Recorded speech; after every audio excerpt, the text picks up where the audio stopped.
मौन प्रियंबत साध रहा था वीणा, नहीं वह स्वयं अपने को शोध रहा। तो स्वयं का शोधन, स्वयं का शोधन, अपने को शोध रहा था, समाज की चिंता नहीं। लोग तो अच्छा बुरा कहेंगे ही, लोग क्या कहेंगे, अच्छा बुरा कहेंगे। इसलिए एक कहानी सुन लीजिए, और कहानी सुन करके, समुद्र के किनारे लोग बहुत सारे पर्यटक गए थे, पहले भी सुनाया होगा। समुद्र के किनारे बहुत सारे पर्यटक गए, कुछ बच्चे, कुछ बड़े, बूढ़े। अचानक समुद्र में एक लहर आई, और एक छोटा बच्चा था, उसका चप्पल था, चप्पल को बहा के लेके चली गई। अब बालू पर बच्चे ने लिख दिया कि समुद्र चोर है, मेरा चप्पल चुरा के ले गया। समुद्र क्या है, चोर है, जो उसका चप्पल चोरी हुआ। फिर एक लहर आई, और एक बुजुर्ग और उसका बेटा था, उसके बेटे को लेके चले गए। लहर में तो कुछ भी। अब वो बुजुर्ग व्यक्ति ने कहा कि समुद्र हत्यारा है, मेरा बेटा समाप्त कर गया। बच्चे ने क्या लिखा कि समुद्र चोर है।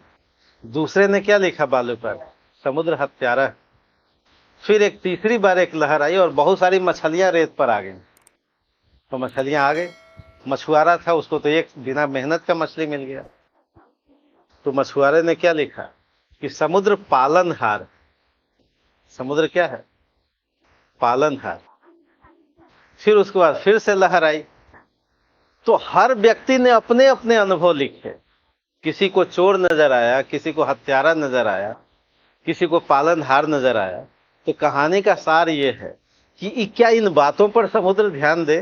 तो कहने का मतलब है कि अगर समुद्र जैसा विशाल बनना है तो लोगों की बातों पर ध्यान नहीं दीजिए, क्योंकि लोग तो अपने तरीके से कहते हैं, और अपने तरीके से वो सत्य भी कहते हैं। बच्चे ने सत्य ही लिखा था कि समुद्र हत्यारा है, बुजुर्ग व्यक्ति ने लिखा चोर है, हत्यारा है, पालन, सब अपने अपने तरीके का सत्य लिखे, और सबका सत्य सही था। लेकिन अगर आप सबकी बातों पर ध्यान देंगे तो फिर क्या होगा। तो प्रियंबत सबकी बातों पर ध्यान नहीं दे रहा है। वो भूल गया था केस कमली राजसभा को, वो भूल गया था कि राजसभा में कौन लोग। मौन लोग, राजा सोचने लगे कि क्या प्रियंबत सोता है, सो गया क्या, डर गया क्या, नहीं इससे भी वीणा नहीं बजेगी क्या। लेकिन वीणा बजने के लिए वो क्या है, उसने कंबल बिछाया, और चुपचाप बिछाया, और फिर उसी पर सर टेक दिया, और उसी को कहा तू गा तू गा। वो भूल गया था, मौन प्रियंबत साध रहा था वीणा, नहीं वह अपने को। और फिर उसने स्मरण किया किसको, वज्रकीर्ति को। स्मरण किया किसको, किरीट तरु को। स्मरण किया, खो गया उसी में। जो प्रतिबद्ध साधक होता है अपने लक्ष्य में, वो क्या हो जाता है, खो जाता है, और फिर अंततः वीणा बजती। लेकिन ये सब मेन कैरेक्टर थे उसके पास, और इसी मेन कैरेक्टर किसी भी साधक में हो तो उसकी वीणा क्या हो जाती है, बज जाती है, यानी उसका उद्देश्य पूरा हो जाता है। अब ये कहना चाहते हैं कि प्रत्येक व्यक्ति यदि इन गुणों के साथ हो जाए, हर इंडिविजुअल 140 करोड़ भारतीय, अगर हर इंडिविजुअल इन्हीं गुणों के साथ प्रियंबत जैसे, फिर समाज में क्या हो जाएगी, शांति हो जाएगी। क्योंकि ये अहंग्रस्त होगा तभी तो युद्ध होगा, तभी तो किसी का शोषण करेगा। तो हमने कहा था कि हिंदी के 3 डॉक्टर हैं आजादी के बाद, है ना, या इनफैक्ट 4 डॉक्टर कहिए। अब ये जो है असाध वीणा लिख के कहते हैं कि हर यूनिट को हमको प्रियंबत बनाना, ये सारे गुण हर व्यक्ति में हो जाएं तो समाज ऐसे ही सुंदर हो जाए, फिर कहीं कोई टकराव ही नहीं। और नागार्जुन क्या कहते हैं कि नहीं, जन क्रांति हो, सर्वहारा की क्रांति हो, और पॉलिटिकल चेंज हो। और मुक्तिबोध क्या कहते हैं कि नहीं, प्रॉब्लम इस मध्य वर्ग में, मध्य वर्ग को ठीक करना पड़ेगा, मध्य वर्ग को अपना चरित्र सुधारना पड़ेगा। तो ये जो कवि हैं वो कहते हैं कि नहीं, हर व्यक्ति को हम सृजन से जोड़ दें, हर व्यक्ति को पॉजिटिव माइंडसेट से जोड़ दें। अगर पॉजिटिव माइंडसेट से जुड़ेगा तब समाज में कहीं अशांति नहीं होगी। जो दिनकर कह रहे थे कि भाई युद्ध है समाज में, और युद्ध का समाधान है सामाजिक आर्थिक विषमता दूर करना, इनका कहना है कि समाधान है हर यूनिट को प्रियंबत बना देना, हर यूनिट को सृजन से जोड़ देना, हर यूनिट को कंस्ट्रक्टिव थॉट से जोड़ देना। क्योंकि अगर ईश्वर भी खाली बैठा रहेगा तो उसका भी दिमाग शैतान का हो जाएगा। ईश्वर भी दयालु इसीलिए है, ईश्वर भी कल्याणकारी इसीलिए है, खुदा ईसा मसीह सब कल्याणकारी इसलिए हैं कि सब कोई ना कोई कंस्ट्रक्टिव काम से जुड़े। गांव में कहावत है, खाली दिमाग शैतान का। अगर खाली हो जाएंगे तो फिर आप क्या करेंगे, शैतानी करेंगे ही। तो इनका कहना है कि हर यूनिट को क्यों नहीं प्रेमबद्ध बना दिया जाए, हर यूनिट को क्यों नहीं कंस्ट्रक्टिव थॉट से जोड़ा जाए। हर यूनिट यदि अहंग का विसर्जन कर दे और विनम्रता और अपने लक्ष्य के प्रति डेडिकेशन हो जाए तो दूसरे पर ध्यान देने की आवश्यकता नहीं। क्लियर है? तो असाध्य वीणा का मतलब है कि इसमें 4 बातें हैं। साधक की योग्यता क्या होनी चाहिए, सृजन की प्रक्रिया क्या हो, प्रोसेस क्या हो, और फिर सृजन या संगीत जो उदित हुआ, जो मुखरित हुआ, जो सुनाई दिया, उस सबको सब पर अलग अलग प्रभाव डालता है।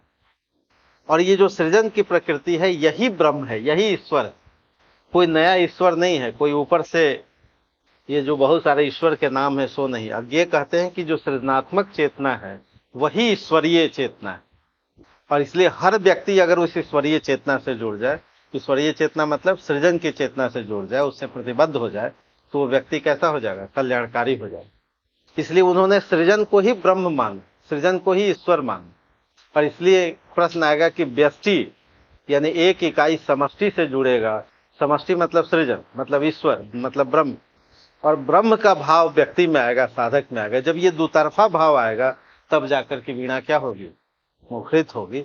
इसलिए हर व्यक्ति, क्योंकि यहाँ से सामने से कई गुजरते हैं जो बनते हैं, है ना, कोई आईएएस बने, कोई पीसीएस बने, तो बनते बनते ये महसूस होगा, हम लोगों को तो महसूस होता है कि बच्चा जो है, जैसे अर्पित की एक कहानी, पिछले बार वो थोड़ा उग्र ज्यादा, जब काटा जाता था कॉपी तो हमने उसको एक दिन बोला कि भाई तुम बताओ कि हम अच्छा अच्छा लिखे हैं कि बुरा बुरा लिखते हैं, सही लिखे या नहीं।